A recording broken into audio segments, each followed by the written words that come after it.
They left my daughter alone in the rain, thinking she was lying, but a revelation at the hospital changed everything, and for the first time my father fell in his own eyes.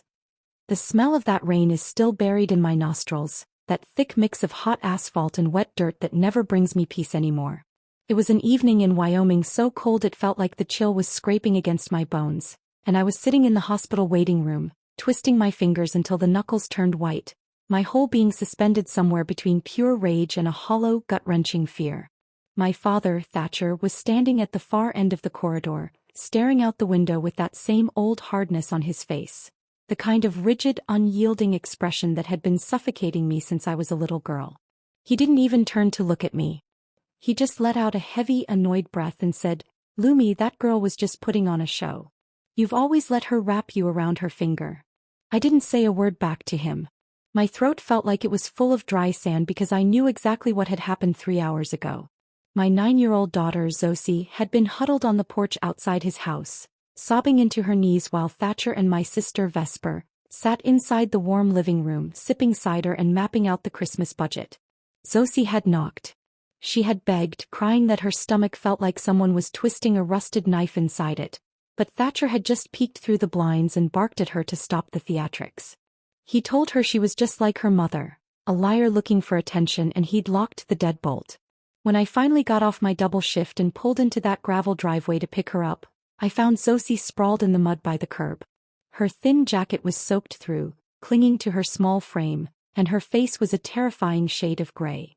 The hospital lights were humming, a clinical buzzing sound that made my head throb. Vesper wasn't there. She was probably back at the house, feet up, ignoring the world.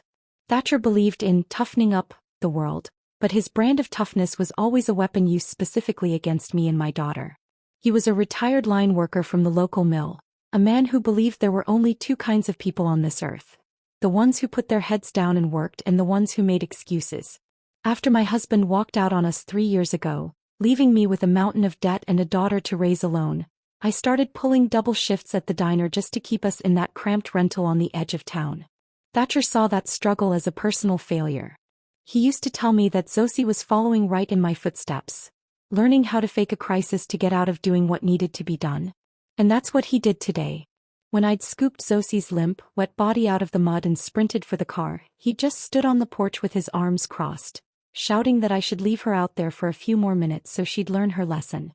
The heavy double doors swung open and a doctor stepped out. He looked exhausted, his blue scrubs stained with dark spots, and he pulled his mask down with a slow, deliberate motion. "Lumi?" he asked, his eyes finding mine. I stood up, but my legs felt like they belonged to someone else, numb and heavy. He told me Zosie's appendix had ruptured, spilling toxins through her system. He said if I'd been 15 minutes later, they wouldn't have been able to save her. 15 minutes. The words echoed in my skull like a gunshot. Thatcher had kept her out in that freezing rain for over 2 hours. The doctor paused, his gaze shifting to Thatcher, who had slowly shuffled closer. The doctor opened the chart, a strange, grim look passing over his face as he looked at my father. "There's something else we found during the surgery," he said, his voice dropping an octave. "Something you both need to understand." Thatcher was close enough now that I could smell the stale tobacco on his flannel shirt. He had a bead of sweat rolling down his temple. The doctor explained that they'd run the full panel of blood tests and scans. It wasn't just an infection. Zosie had a rare genetic autoimmune condition, something buried deep in her DNA. It caused these sudden, violent flare-ups of internal pain that left no bruises and showed no fever, just a silent, agonizing war being waged inside her body. Thatcher let out a sharp, dismissive huff, as if he was still waiting for the punchline of a joke he didn't find funny. The doctor polished his glasses and looked Thatcher straight in the eye. "Sir, this is the exact same underlying pathology that caused your wife's death." Zosie wasn't lying. She's been living with this pain for 3 years, and from what we can tell, she's been hiding it because she didn't want to be a burden.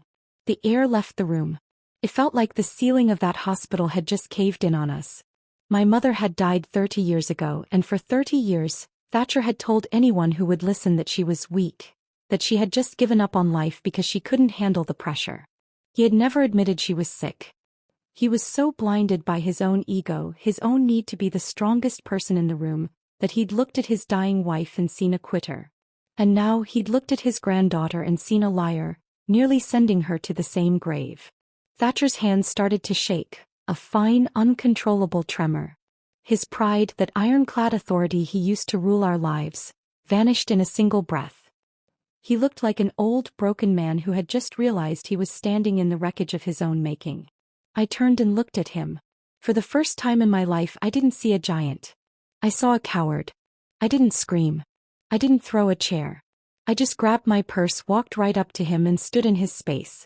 I spoke so low it was almost a whisper, but it cut through the hum of the machines.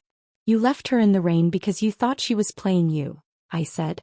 "But the truth is she only hid it because she wanted to be like you. She wanted you to think she was tough. You're never going near her again.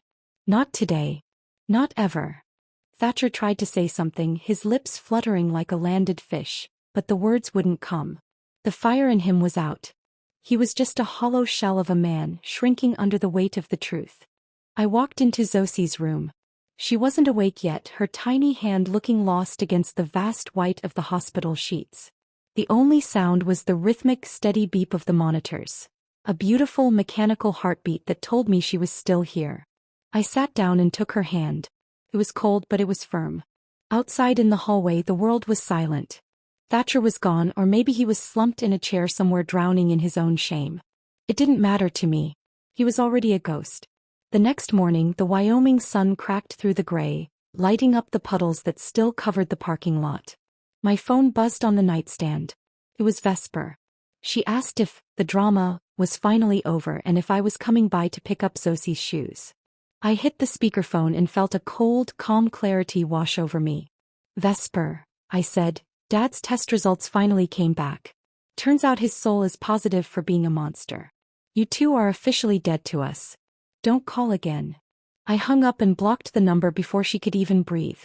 Zosie opened her eyes around noon. She gave me a weak, lopsided smile that broke my heart and healed it all at once. She whispered, "Mama, is Grandpa mad at me for being sick?" I leaned over and kissed her forehead, smelling the faint scent of hospital soap and her own sweet skin.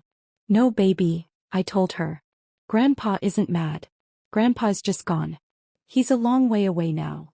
She took a long, shaky breath, closed her eyes and drifted back to sleep, her face finally peaceful. In that moment I realized that revenge doesn't have to be loud. Sometimes just pulling the curtain back and letting the light hit the monster is enough to turn it to ash. When we finally got discharged and I pulled my beat-up sedan into our driveway, the house felt different. It was small, the siding was peeling and the porch light flickered, but it was ours. There was no one waiting inside to tell us we weren't working hard enough or that our pain wasn't real.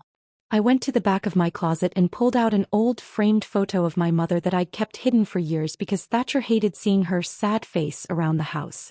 I polished the glass and set it right on Zosie's nightstand.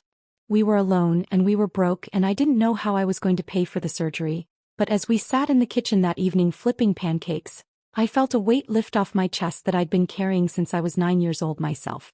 I hadn't just saved Zosie's life. I'd cut the anchor that was pulling us both under. Thatcher tried the usual things. He sent flowers that I threw in the dumpster behind the diner. He sent cards with $50 bills tucked inside that I mailed back with "return to sender" scrawled across them in thick black ink.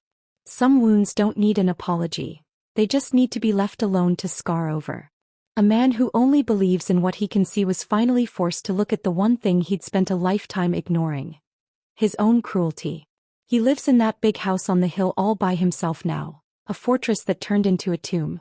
Every mirror in that place reflects a man who almost killed the only legacy he had left. I don't forgive him. I don't think I ever will. Some silences are earned. Zosie plays in the yard now. She doesn't run inside when the clouds turn dark anymore. She's learned that the rain is just water, not a punishment. I took a job at the local library, a quiet place where the air smells like old paper and I can actually breathe. We live a simple life, a working-class life where we count our pennies and fix our own leaks. But there is no fear inside these four walls. That night in the waiting room didn't just diagnose a disease. It stripped the power from a tyrant. Thatcher is just a man I used to know, a figure I saw outside the courthouse once who couldn't even look me in the eye. He didn't look like a king anymore. He looked like a stranger passing by. And as I watched him walk away, I knew my daughter was safe and I was finally, truly free.